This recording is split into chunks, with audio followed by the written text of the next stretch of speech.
So welcome back guys. Now we will be starting with another point that is development of business education.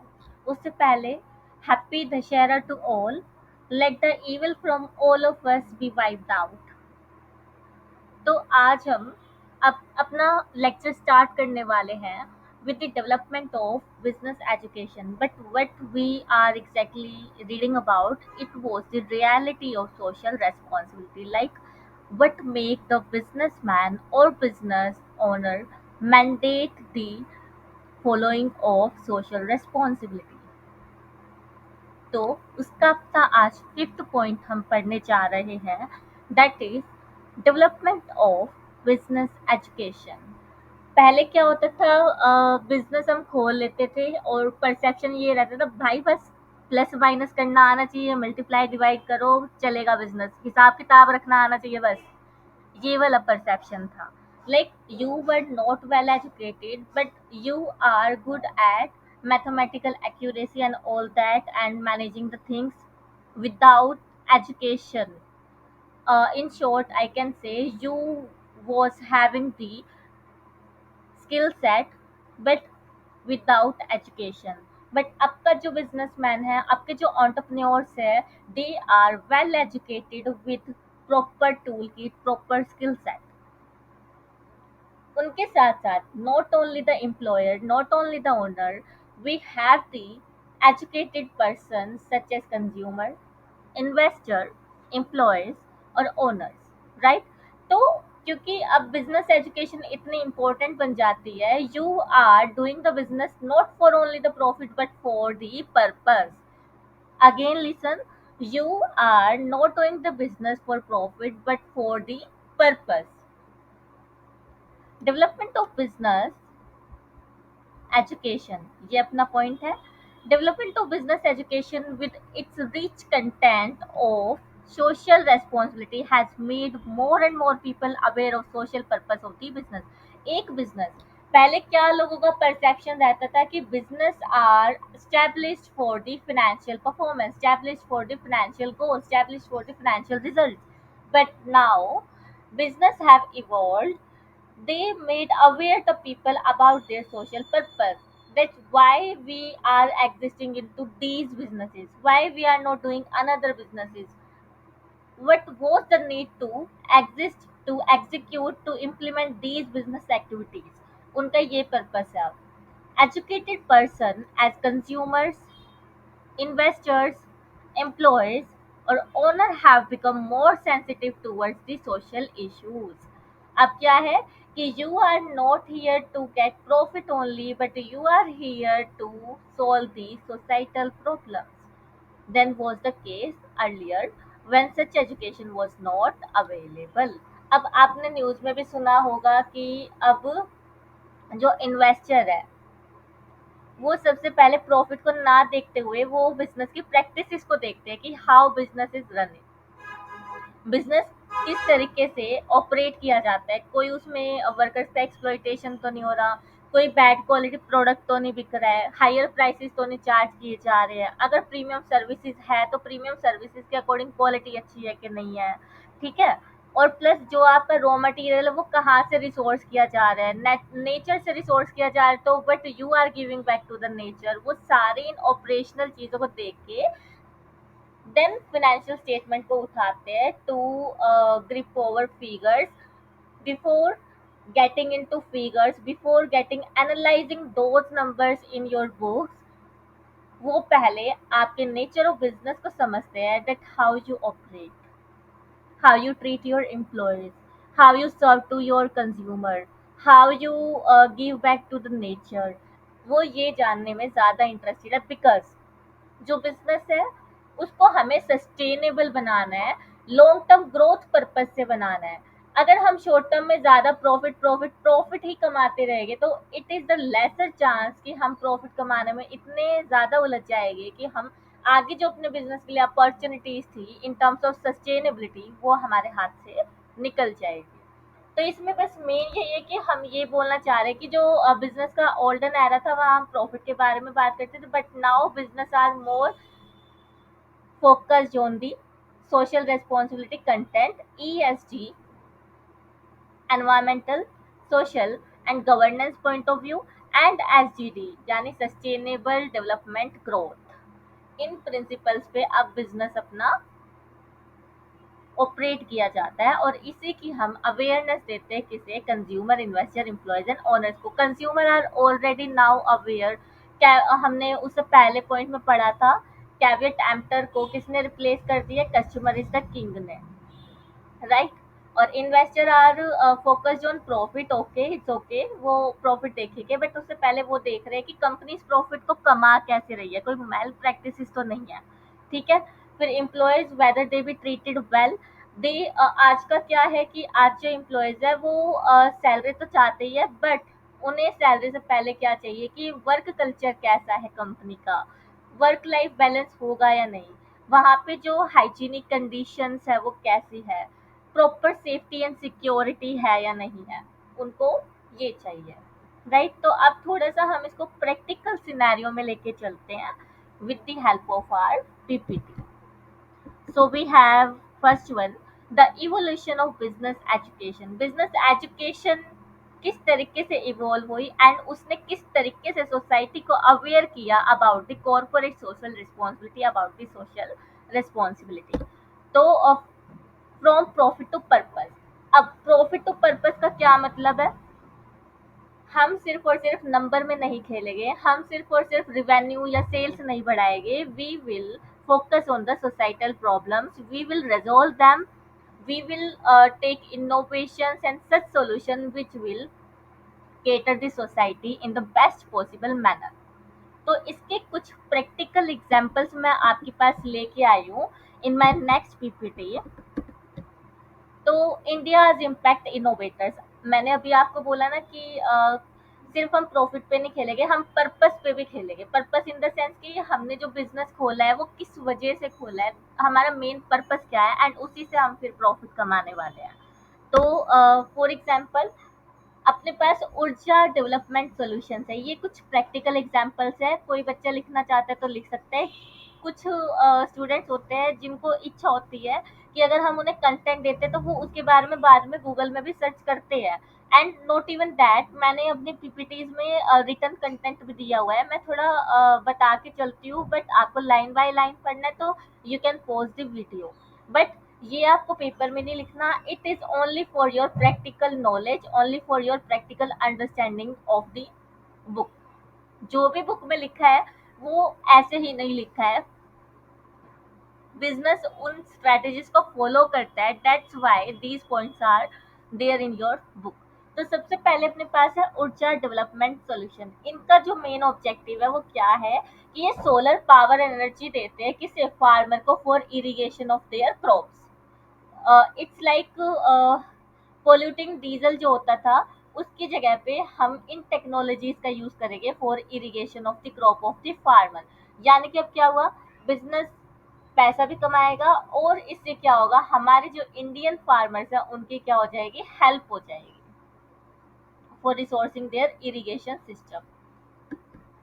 Then उसके बाद अब आपको पता ही है कि जो प्लास्टिक है it is very dangerous to the environment. तो प्लास्टिक को रिन्यू करने के लिए, रिसाइकल करने के लिए अपने पास रीपर्पस ग्लोबल नाम की एक कंपनी है। रीपर्पस नाम से समझ आ रहा है, रीपर्पस ये क्या करती है, मेजर एंड ऑफसेट करती है plastic footprints by financing recycling infrastructure projects, recycle करती है। इवन मैंने आपको कुछ सेशंस में ये भी बताया था कि कुछ कंट्रीज में जो रोड है उसको भी प्लास्टिक का यूज करके बनाया जा रहा है, ठीक है। देन उसके बाद बैनियन नेशन, बैनियन नेशन भी क्या करती है, प्लास्टिक को रिसाइकल करती है, किस लिए, to integrate material back into industrial supply chains creating circular economy solution. आपने क्या किया, प्लास्टिक को रिसाइकल किया है, इधर भी कहाँ पे, बैनियन नेशन में। And then we have solving the food waste crisis. अब आपको पता है कि जो हमारे किसान लोग होते हैं उनके जो खेत होते हैं,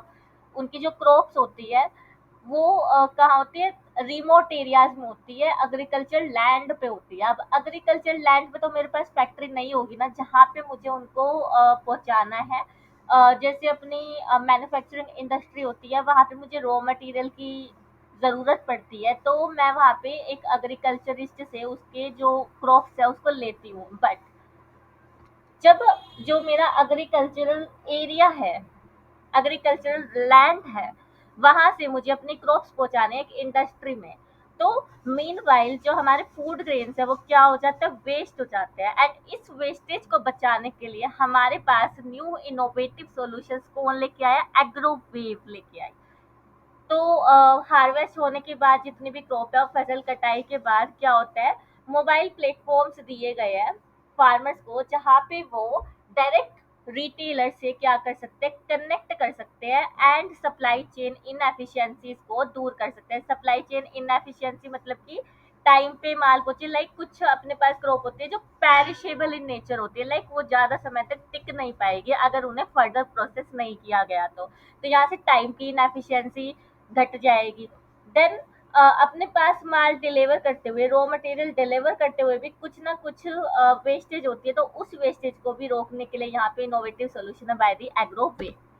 देन वी हैव, अब मंदिर तो आप सभी जाते होगे, ठीक है। तो मंदिर में आपने देखा होगा, फॉर एग्जाम्पल मैं बताती हूँ कि जैसे शिव जी भगवान है, शिवलिंग पे हम अभिषेक करने के लिए मिल्क चढ़ाते हैं, फ्लावर्स, लीव्स, पेटल्स ये सब चढ़ाते हैं। तो उधर क्या होता है, इन सारी चीजों की वेस्टेज हो जाती है। तो मतलब देखो, मैं सिर्फ समझाने के लिए बोल रही हूँ, मैं कुछ भी ऑफेंडिंग नहीं बोल रही। तो यहाँ पे क्या होता था, चीजें जो है वो रिवर में फ्लो कर देते थे पहले, तो अब क्या होता है, इसको रिसाइकल कर दिया जाता है। रिसाइकल कैसे, कुछ बायोडिग्रेडेबल बायोडिग्रेडेबल कंपोस्ट बनाया जाता है जिसको हम क्रॉप्स में वापस डाल सकते हैं, फर्टिलाइजर्स बनाए जाते हैं और कुछ ऑर्गेनिक स्टिक्स भी बनाई जाती है, राइट। तो ये मैंने सिर्फ समझाने के लिए बोला है, I am not अफेंडिंग anything.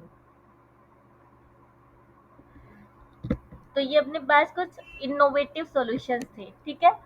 From profit to purpose, तो पर्पस में हमने सबसे पहले एक तो फार्मर की मदद के लिए देखा, सोलर पावर एनर्जी। फिर उसके बाद एग्रोवेव का देखा, जो कि मोबाइल सप्लाई चेन इनएफिशिएंसीज को हटाती है। देन उसके बाद हमने क्या देखा था, प्लास्टिक प्लास्टिक रिसाइकलिंग का देखा था, राइट। फिर उसके बाद द नॉलेज ऑफ रेवोल्यूशन, पहले क्या होता था कि लिमिटेड बिजनेस नॉलेज होती थी और प्रॉफिट फोकस्ड माइंडसेट होता था, एंड सोशल अवेयरनेस क्या थी, कम थी। बट अब क्या है कि बिजनेस एजुकेशन बहुत इंपॉर्टेंट हो चुकी है। बिजनेस किस पर्पस की वजह से ड्राइव किया जा रहा है, प्लस अब क्या हुआ है, क्योंकि पहले क्या था, प्रॉफिट ओरिएंटेड था, अब हम स्टेक होल्डर सेंट्रिक है। स्टेक होल्डर सेंट्रिक मतलब कि हमें प्रॉफिट तो चाहिए but we should have the social welfare in the place. और स्टेक होल्डर्स अपने सब होते हैं, मैंने तुम्हें याद करने के लिए बताया भी था कि द पर्सन, द इंडिविजुअल, हर एक वो इंसान जो बिजनेस से जुड़ा है will be stakeholder for the business, whether it be customer, whether it be investor, whether it be their employees, whether it be supplier, ठीक है। And strong social consciousness. Then we have four pillar of change. सबसे पहले तो educated consumer अपने पास है, वो अपने सारे राइट्स को समझता है, वो क्वालिटी मांगता है प्रोडक्ट की, उसके साथ सेफ्टी भी, plus how to direct to use भी लिखा होता है, राइट। फिर उसके बाद फेयर प्राइसिंग भी उसको चाहिए। Then we have informed investor. Informed investor मतलब कि seek ethical practice and sustainable returns. Ethical practice and sustainable returns में लाइक, मान लो आपका डायमंड का बिजनेस है। अब डायमंड भी ना, जैसा आप देखते हो उसको शाइनिंग शाइनिंग सा होता है, वैसे नहीं होता वो, रॉ फॉर्म में। अनकट डायमंड का भी देखना तुम गूगल पे, आप कहोगे कि इससे डायमंड बनता है। तो क्या होता है, डायमंड की भी ना माइनिंग होती है। तो माइनिंग की वजह से जो बहुत सारे विलेज है उसको उजाड़ दिया जाता था, फिर माइनिंग की जाती थी। Like you are again exploiting the society for selling your diamond. तो अब अपने पास न्यू कॉन्सेप्ट आया है, कुछ स्टार्टअप्स खुले हैं या कंपनीज एग्जिस्टिंग है, उन्होंने न्यू सॉल्यूशंस निकाले जो कि अब लैब ग्रोन डायमंड दिखाते हैं। मेरे पास इसका भी एग्जांपल है लैब ग्रोन डायमंड का। Let me take you with that. तो ये क्या था, लैब ग्रोन डायमंड लीडर्स के बारे में हम बात करेंगे। लाइक अब आपको विलेजेस को उजाड़ने की जरूरत नहीं है माइनिंग के लिए, मतलब बहुत रिमोट एरियाज में ऐसा प्रैक्टिसेस पहले चलती थी। तो यहाँ पे एक अपने पास, अब तुमने एडवर्टीजमेंट भी देखी होगी, आजकल तो काफी फेमस है, limelight lab grown diamonds. Limelight का भी एडवर्टीजमेंट आती है, आप यूट्यूब पे कभी देखना, ठीक है। लाइक देखो, मैं ना तुम्हें प्रैक्टिकलिटी समझा रही हूँ, क्योंकि आई वांट कि मैं अपना बेस्ट डिलीवर करूँ, तुम्हें ये ना लगे कि मैं बुक से पढ़ा के निकल गई, बुक में इंग्लिश पढ़ी, उसकी हिंदी बताई एंड हो गया, या फिर बुक से इंग्लिश पढ़ी, हिंदी बता दी, कीवर्ड मार्क करा दिए, फिर याद करा दिया, वो काम नहीं है। मुझे तुम्हें प्रैक्टिकलिटी पे लेके जाना है, मुझे वो परसेप्शन चेंज करना है कि business is not only a theory subject, business is really practical one. ठीक है, तो यहाँ पे अपने पास लाइमलाइट लैब ग्रोन डायमंड है, इसके बारे में तुम सर्च करना। एंड अपने पास एक और एंटिटी है that is craft lab grown diamond, इनके बारे में सर्च करना, जहाँ से तुम्हें बहुत नॉलेज मिलेगी। देन तो यहाँ पे क्या बोला इन्होंने, सस्टेनेबल डायमंड रेवोल्यूशन, कैसे ये गोल्ड यूसेज को रिसाइकल करता है, रिसाइकल्ड गोल्ड यूसेज होता है यहाँ पे। एंड कॉन्फ्लिक्ट फ्री गारंटी होती है कि all lab grown diamond are ethically source, ethically उनको सोर्स किया गया है, हमने मैल प्रैक्टिसेस नहीं की है, किसी पीपल का एक्सप्लॉइटेशन नहीं किया है, जो नेचुरल रिसोर्सेज है उनको वेस्ट नहीं किया है। तो एनवायरमेंटल डिस्ट्रक्शन भी यहाँ पे क्या है, ज़ीरो है। क्यों? क्योंकि ये लैब ग्रोन डायमंड्स है, यहाँ पे माइनिंग की रिक्वायरमेंट नहीं है, राइट? उसके बाद है aware employees, aware employees like they are also aware of their right. If you take overtime from employees, it's your moral duty to pay for the overtime, right? And you need to ensure that your employees are working in the safe and hygienic working conditions. फिर उसके बाद है responsible owners, responsible owners मतलब कि now if I am opening a business, my first thing is okay, I need to have profit, but I should have the purpose that why I'm opening that business, whether it will be helpful for my society, क्या उसका environment पे तो कोई impact नहीं पड़ेगा, ये सब चीजें हमें सोच के चलनी है। Then we have consumer awareness in action, इसमें बस वही बोला है कि हमें अपने right to safety from harmful products, फिर right to complete product information, complete information होनी चाहिए, फिर वेरियस ऑप्शंस अपने पास अवेलेबल होने चाहिए। देन उसके बाद अगर कुछ डिफेक्ट है प्रोडक्ट में जिसकी वजह से हमें हार्म पहुंच गया है तो हम कंपनसेशन भी ले सकते हैं, अपने पास कंज्यूमर रिट्रेसल कोर्ट्स भी अवेलेबल है। Then corporate governance revolution, corporate governance क्या होती है कि जो कंपनी है वो प्रॉफिट कमा रही है, उसकी बुक्स में दिखा रही है, बट क्या जो उसने नंबर्स दिखाए हैं अपनी बैलेंस शीट में, अपने प्रॉफिट एंड लॉस अकाउंट में, अपने कैश फ्लो स्टेटमेंट में, अपने नोट्स टू अकाउंट में, क्या वो सही है? उसी चीज के लिए अपने जो चार्टर्ड अकाउंटेंट्स हैं और कैसे एक बिजनेस रन कर रहा है, ऑपरेट कर रहा है, ऑपरेशनल लेवल क्या है, अपने एमबीएज आ जाते हैं इंश्योर करने के लिए कि एथिकल फाइनेंशियल प्रैक्टिसेस हो। आपने अपने अकाउंटिंग के चैप्टर 1 के जो थ्योरी चैप्टर है उसमें पढ़ा होगा विंडो ड्रेसिंग के बारे में, राइट? तो एक चार्टर्ड अकाउंटेंट, एमबीए या अदर प्रोफेशनल क्या इंश्योर करते हैं कि जो एक कंपनी है उसने अपनी बुक्स ऑफ अकाउंट में विंडो ड्रेसिंग ना की हो, right? After major corporate scandals, अब मेजर कॉर्पोरेट स्कैंडल्स में मैं तुम्हें नेम कोट कर देती हूँ, उसके बारे में सर्च करना। एक तो सत्यम का केस है, Satyam, I am again repeating, major corporate scandal में एक तो सत्यम हो गया, और एक आप हर्षद मेहता स्कैम के बारे में देख सकते हो, ठीक है? Better business education has strengthen transparency and accountability. तो आई थिंक यहाँ पे आपको चीजें समझ आ रही होगी। Then we have the rise of social entrepreneurs, social entrepreneurs मतलब कि आप बिजनेस रन करोगे बट आप पहले ये ढूंढो कि सोसाइटी में स्कार्सिटी कौन से प्रोडक्ट की है, सोसाइटी की आज करंट नीड्स क्या है, राइट? तो सबसे पहले education, business course teach social responsibilities. फिर उसके बाद inspiration, that student develop passion for the social impact, like अपने कॉलेजेस भी है अब वो क्या करते हैं, एंटरप्रेन्योरशिप प्रोजेक्ट्स देते हैं स्टूडेंट्स को कि आपके पास इतना बजट है, इस बजट में आप हमें कुछ इनोवेटिव सॉल्यूशन दे दो, ठीक है? और इनोवेशन जैसे हो जाते हैं तो वेंचर कंबाइनिंग प्रॉफिट भी अपने पास आ जाते हैं। देन उसके बाद रियल वर्ल्ड एग्जांपल्स में फेयर ट्रेड मूवमेंट है, जिसमें कि हम कंज्यूमर को एजुकेट करते हैं कि वो ऐसे प्रोडक्ट खरीदे जो कि एथिकली सोर्स हो। एथिकली सोर्स पे हम अगेन लैब ग्रोन डायमंड की बात कर सकते हैं, forcing company to ensure fair wages for the farmer and the workers globally. And then environmental regulations, like अगर कोई केमिकल फैक्ट्री है या मैन्युफैक्चरिंग फैक्ट्री है जो कि एमर्ज कर देती है अपने टॉक्सिक केमिकल्स को इन द रिवर या फिर स्मोक को इन द एयर, तो वहाँ पे अपने पास एनवायरमेंटल रेगुलेशंस आ जाते हैं। मैंने आपको लीगल विक्ट्रीज के बारे में पढ़ाया था जहाँ पे हमने 3 एक्ट के बारे में पढ़ा था, और वहाँ पे एनवायरमेंटल रेगुलेशन से रिलेटेड भी एक एक्ट था। जिन्हें याद आ गया हो बेस्ट है, जिन्हें नहीं आया है तो एक बार आप देख लेना, कोई बात नहीं। फिर वर्क प्लेस इक्वालिटी में लाइक एक कंपनी है, उसमें हम ये नहीं चाहेंगे कि एक ही जेंडर काम करे, वहाँ पे जेंडर बायसनेस नहीं होनी चाहिए। इवन जो आपकी हायर पोस्ट है, सीनियर पोस्ट है, जूनियर पोस्ट, उसमें भी इक्वालिटी रहनी चाहिए। लाइक ठीक है, आप भी वहाँ पे कमाने गए हो, और जो एक स्वीपर है वो भी वहाँ पे कमाने गया है। They are earning for their family and you are earning for your family.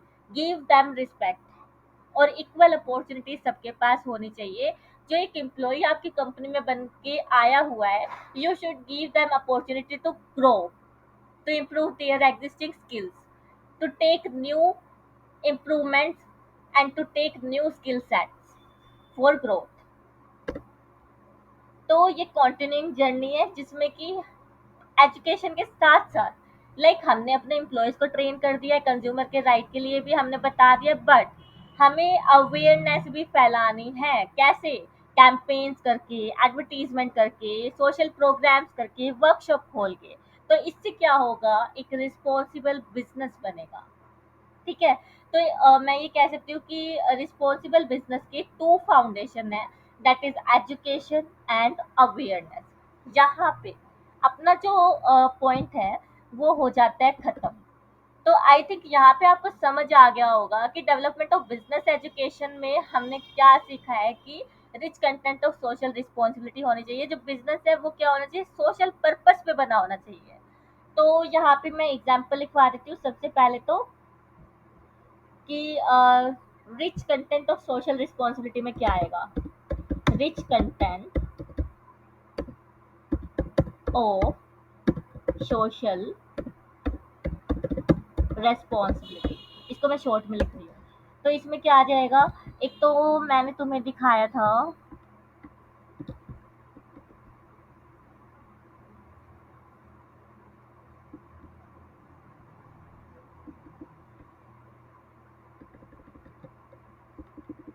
हम्म, तो सबसे पहले हमने देखा था ट्रांसफॉर्मिंग रूरल एनर्जी एक्सेस, जो किस में हेल्प कर रहे थे, फार्मर्स को। सबसे पहले ट्रांसफॉर्मिंग, एक तो सोलर एनर्जी लिख लेते हैं इसको, solar energy used by farmers for irrigation system, यानी जो क्रॉप्स है उनकी सिंचाई के लिए।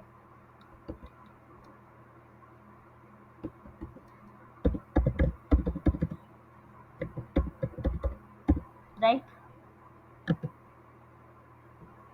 देन उसके बाद वी हैव प्लास्टिक रिसाइकलिंग, यानी कि ये मैं क्या लिखवा रही हूँ, पर्पस लिखवा रही हूँ। Then we have food waste crisis, जैसे अपने पास अब जैसे बारिश का सीजन भी चलता है, तो अपने इंडिया में वेयर हाउस की कमी है, तो उनको भी डेवलप कराना वो सब। Food waste crisis, then we have waste to worth. इसमें हमने क्या देखा, मैं सिर्फ प्लान पर लिख देती हूँ, ठीक है, ज़्यादा डिटेल नहीं लिख रही, मैंने तुम्हें ऑलरेडी समझा दिया है। ये अपना किसका एग्जाम्पल हो गया, develop rich content of social responsibility का। राइट? देन उसके बाद awareness of social purpose of the business, ये उसके सोशल पर्पस हो गए। एजुकेटेड पर्सन एज कंज्यूमर, ये तो ठीक है। और उसके बाद इनोवेटिव सॉल्यूशंस में लिखते हैं,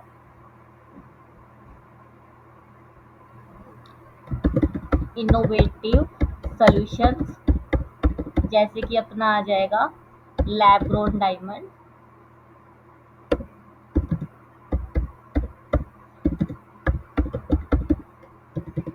लाइमलाइट के बारे में तुम सर्च कर सकते हो। ठीक है। फिर उसके बाद कॉरपोरेट स्कैम्स,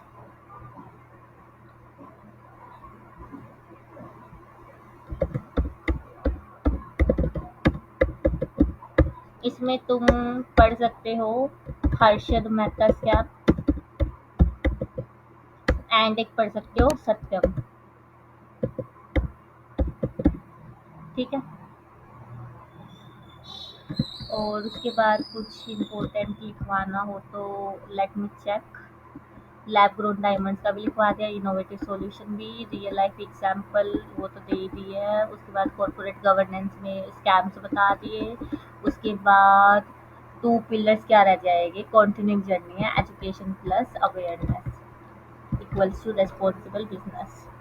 जैसे कि आपको पता ही है मैं क्लोजिंग लाइन लिखती ही हूँ, तो इसमें आ जाएगा education plus awareness equals to responsible business। I think अब यहाँ से हम पूरा ही सम अप कर सकते हैं कि डेवलपमेंट ऑफ बिजनेस एजुकेशन में सबसे पहले आपको लिखना है कि जो ओल्डन एरा था उसमें प्रॉफिट ओरिएंटेड था, लेकिन अब जो रिच कंटेंट है वो किस पे फोकस करता है, सोशल रिस्पॉन्सिबिलिटी पे। और उसके बाद जो बिजनेस है अब वो पर्पस पे ड्राइव करते हैं। फिर उसके बाद कैसे यहाँ पे वो एजुकेट एंड अवेयर करते हैं अपने स्टेक होल्डर्स को, जैसे कंज्यूमर, इन्वेस्टर, एम्प्लॉयज, राइट, क्योंकि वो सेंसिटिव है टूवर्ड्स द सोशल इश्यूज। ये आपका क्रक्स निकल जाता है। तो I think we should wind up this session here, and in the next one we will be covering relationship between social interest and the business interest. Have a good day and happy Dashera.